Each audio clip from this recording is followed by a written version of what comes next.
Hi friends, welcome back to our channel. மீன் maker gravy எப்படி செய்யலாங்கிறத வாங்க வீடியோக்குள்ளே போய் பார்க்கலாம். மீன் மேக்கர் வந்து குட்டி குட்டியாக இருக்கும் இல்லையா, அதை வந்து நல்லா சுடு தண்ணியில் போட்டு நல்லா கொதிக்க வச்சுட்டு வடிகட்டி ஆற வச்சுருங்க. ஒரு பக்கம் கடாய் வச்சுக்கலாம். அதில் வந்து 3 டேபிள் ஸ்பூன் ஆயில் விட்டுடலாம். அது நல்லா சூடானதுக்கப்புறமேட்டு கடுகு வெடித்ததுக்கப்புறமேட்டு வெங்காயம் போட்டு நல்லா வந்து மிக்ஸ் பண்ணி விட்டுக்கலாம். வெங்காயம் வந்து பார்த்திங்கன்னா நல்லா கலர் சேஞ்ச் ஆகணும். அது வரையும் வந்து பார்த்திங்கன்னா வெயிட் பண்ணலாம்.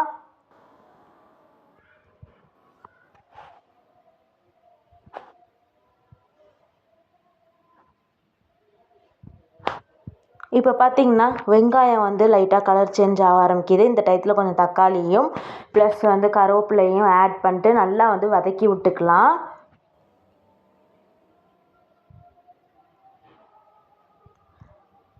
இப்போ வந்து 1/2 டேபிள் ஸ்பூன் வந்து மஞ்சத்தூள், 1/2 டேபிள் ஸ்பூன் வந்து கரம் மசாலா, அதுக்கப்புறம் கொஞ்சமாக வந்து பார்த்திங்கன்னா சக்தி மசாலா பொடி ஆட் பண்ணிக்கலாம். அது ஒரு பக்கம் வெந்துட்டு இருக்கட்டும். இங்கே வந்து தேங்காயும் ப்ளஸ் ஜீரகமையும் நல்லா வந்து மிக்சியில் அரைச்சிக்கிட்டு இது வந்து பேஸ்ட் வந்து அதில் ஆட் பண்ணிக்கலாம். ஆட் பண்ணிட்டு அதையும் நல்லா வந்து மிக்ஸ் பண்ணி விட்டுக்கலாம்.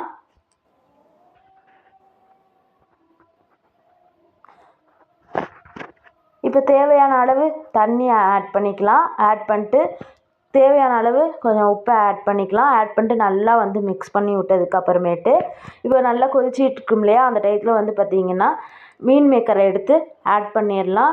ஆட் பண்ணிட்டு 10 to 15 மினிட்ஸ் வரையும் வந்து இருக்கட்டும்.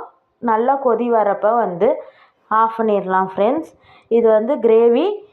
இது வந்து ட்ரை பண்ணி பாருங்கள். இதுக்கு வந்து சப்பாத்தி பூரி எல்லாத்துக்குமே வந்து நல்லாயிருக்கும். தேங்க்யூ ஃபார் வாட்சிங் த வீடியோ ஃப்ரெண்ட்ஸ். பாய்.